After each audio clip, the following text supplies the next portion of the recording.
Welcome to a Tulsa World Zoom preview of Bedlam with Bill Haisten. This is Guerin and Emig, the two columnists who unfortunately won't be in Norman. This is going to be weird. We won't be in Yes. Norman. That sounds very strange for Bedlam. We'll have Eric Bailey and Frank Bonner covering the games, our two beat writers. Bill and I will be writing from home, working from home, which I know everyone's gotten used to during the pandemic.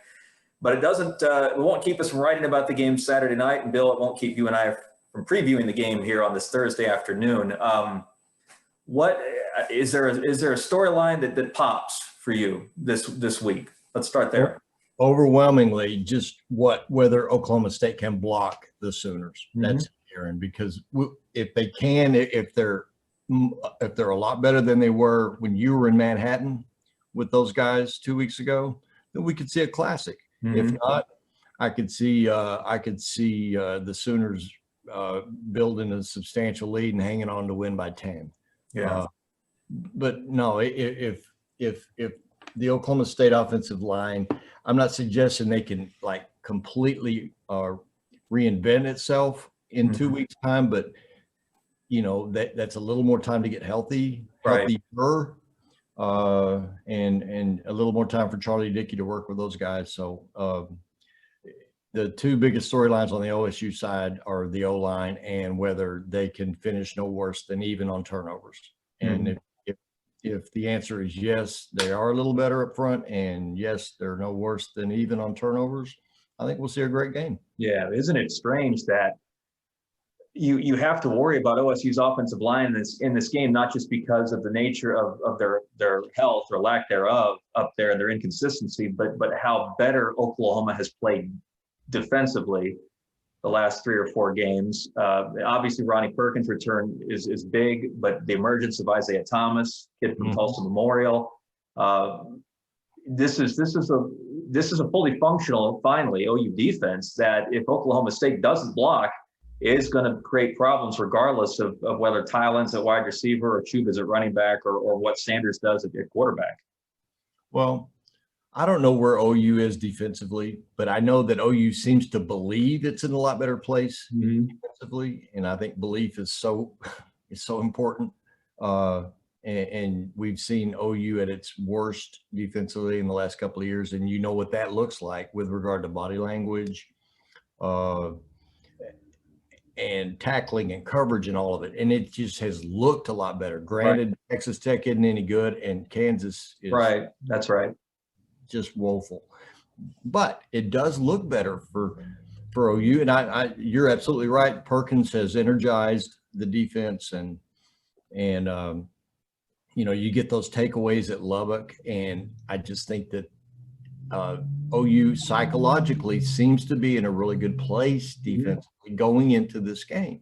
And then, you know, the preseason, if we had talked about Bedlam in the preseason, you're thinking, man, OSU's got all this weaponry, and OU's defense, you know, who knows? And the at least that part of the storyline is really kind of turned, because you don't know where OSU is offensively, and OU at least is trending in a better place, in a better direction.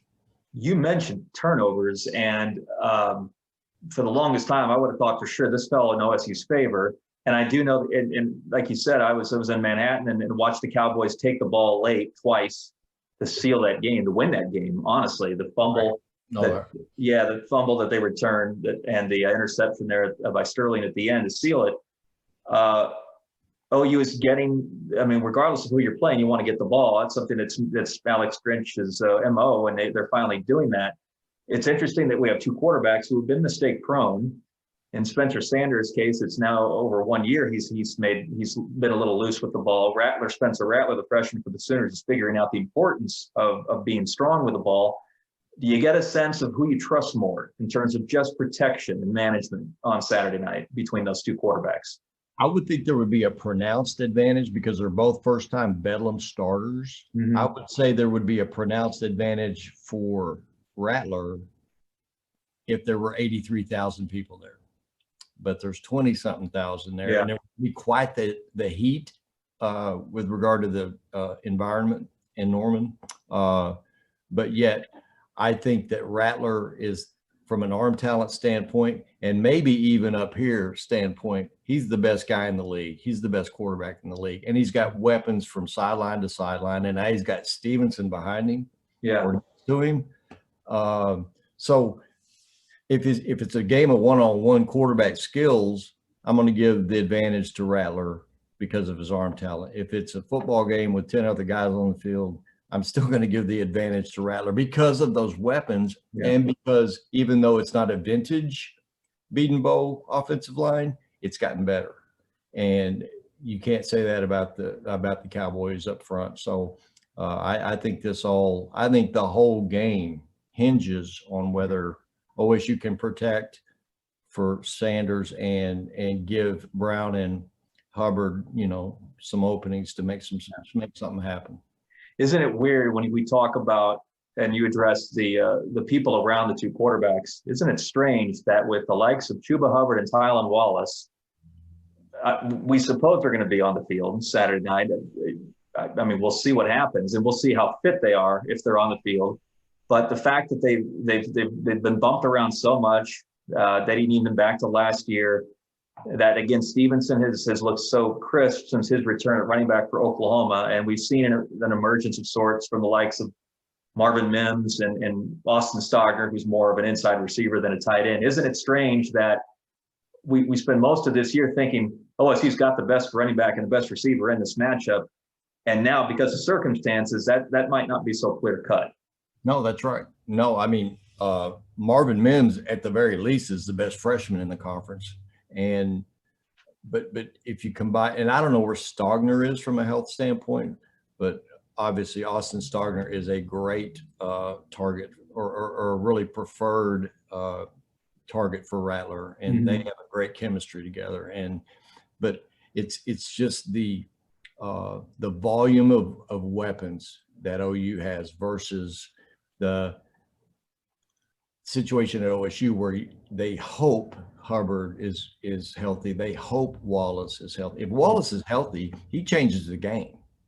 Whether they target him or not, he changes the game on every play, because you have to account for him. And in most cases, a second defender is at least shading or leaning toward him, right? So, yeah, I mean, with regard to weaponry, I mean, that is the unexpected aspect of this game, at least unexpected with regard to where I thought these teams were in August. That the Sooners are, I'm not surprised that Rattler's good as a freshman. But I expected by this point that Hubbard would be averaging 150 yards a game instead of whatever it is, 89 or 98 or whatever it is. Right. So, but ultimately though, if you want to break it down in the most simple manner, OSU just not scoring touchdowns, man. I mean, this has always been, at least for sure, the last 10 years, man, against any opposition, they've been able to punch across a ton of touchdowns. And I added it up and figured, averaged it a few days ago, Guerin. I mean, the average OSU offense through 6 games in the last 10 years, they've scored about 32 touchdowns, offensive touchdowns, and they've got 16 this year. So, I mean, they're getting the ball in the end zone half as frequently as they have on average the last 10 years. Meanwhile, OU's got 40 offensive touchdowns. So, and OU is in a better place now than it's been because of Stevenson. He's a season changer for OU, not just an offense changer. He's a season changer, I think, for OU. So I don't know, but then I can probably immediately recount 8 Bedlam games, and you can too, when we went to the stadium with one expectation and saw something completely different. Yeah.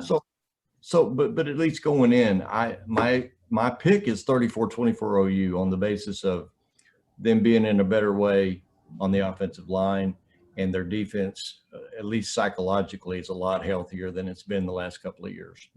You know what? I'm picking OSU for the reason that I don't think we know week to week what we're going to get, and it would just be in line with everything else.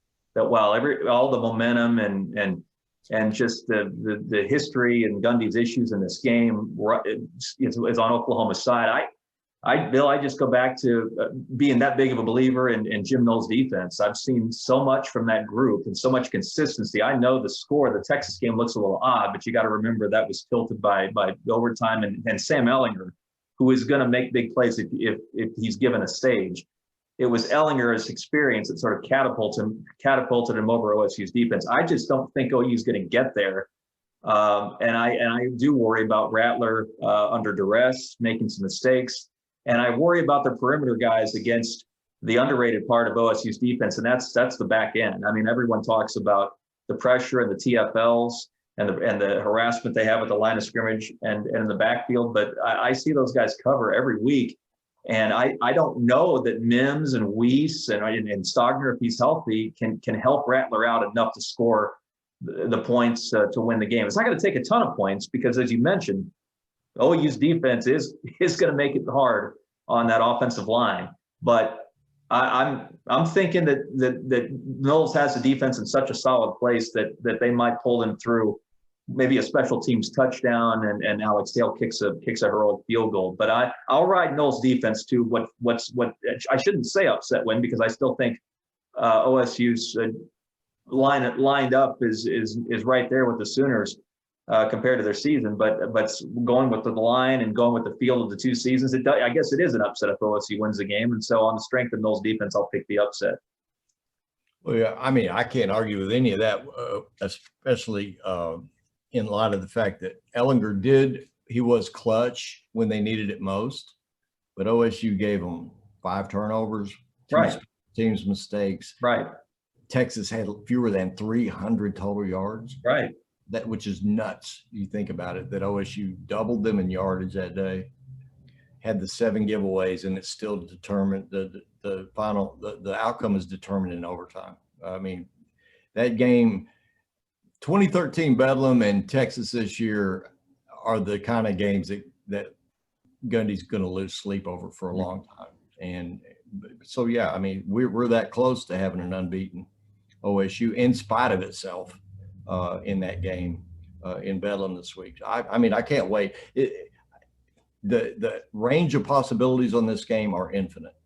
With what it'll look like, who wins it, is there an improbable star of the game, or is Stevenson going to get the ball 22 times for 155 yards? I don't know. I don't know what this is going to look like. Or is he going to get the ball 22 times and get stuffed most of the day? I don't know. That could happen too. Yeah.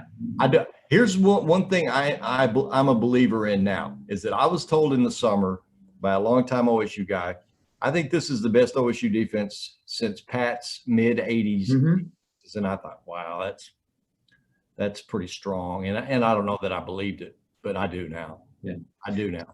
And they're too deep, and they're legitimate too deep. And I can't say I've got any fresh information on the offensive side of the program. Yeah. But I am told that all the defensive guys are healthy and good to go. Yeah. Well, and that makes it such a must situation. I wrote about this in the World today. Pressure usually is on OU side in this game because they usually have more to play for, right? And the nature of the series and the expectations of one program versus another. But man, this is just one of those years you got to cash in if you're Mike Gundy. You're not going. Who knows when you get a defense like this?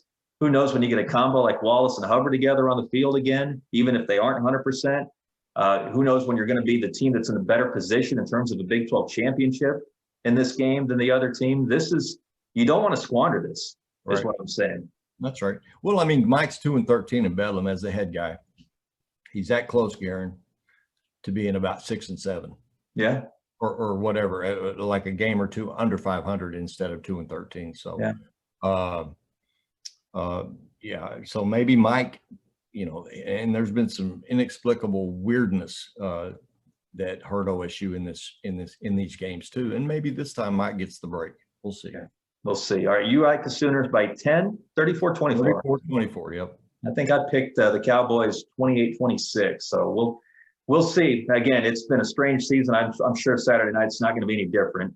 Again, the fact that you and I aren't going to be in the press box is weird enough. Hopefully we'll be back in Stillwater in 2021. But Frank and Eric will get you taken care of from the scene Saturday night. You and I will be riding from home And I think we might even come on and do another video, a Zoom chat on Saturday night. So we'll talk to you again, my friend. See you, Guerin. Okay, enjoy the game, folks.